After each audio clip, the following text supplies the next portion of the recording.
pertahankan apa yang kamu punya, percuma kamu ganti juga nanti nggak akan belum tentu mendapatkan pasangan yang lebih baik.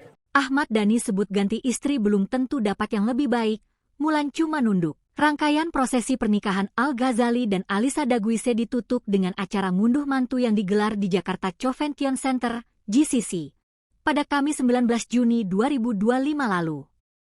Acara yang digelar megah buah karya Ahmad Dhani tersebut dihadiri oleh ribuan tamu undangan. Sayangnya, Ibunda Al, Maya Estianty dan sang suami Irwan Musri tidak bisa hadir di momen penting tersebut.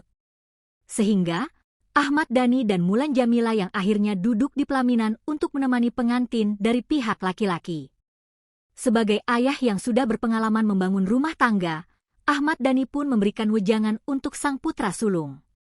Dhani yang duduk bersebelahan dengan sang istri, Mulan Jamila, memberikan kata-kata bijak dengan mengatakan bahwa di dunia ini tidak ada suami atau istri yang sempurna.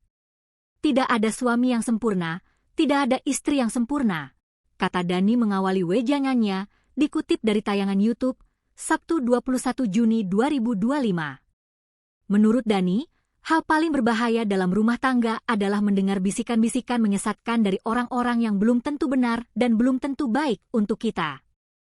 Pentolah grup Dewa 19 itu pun mengungkapkan, jika suatu saat Al mengeluhkan sang istri pada dirinya, Dhani akan mencoba membuka mata sang putra dengan mengatakan bahwa tidak ada istri yang sempurna. Menurut Dhani, bertahan saja dengan apa yang sudah dimiliki, ketimbang mencari pengganti baru yang belum tentu akan jauh lebih baik. Sudahlah, pertahankan apa yang kamu punya, percuma kamu ganti juga nanti belum tentu mendapatkan pasangan yang lebih baik, pungkasnya. Mulan Jamila yang duduk di sebelah Ahmad Dhani nampak menyimak sambil menunduk.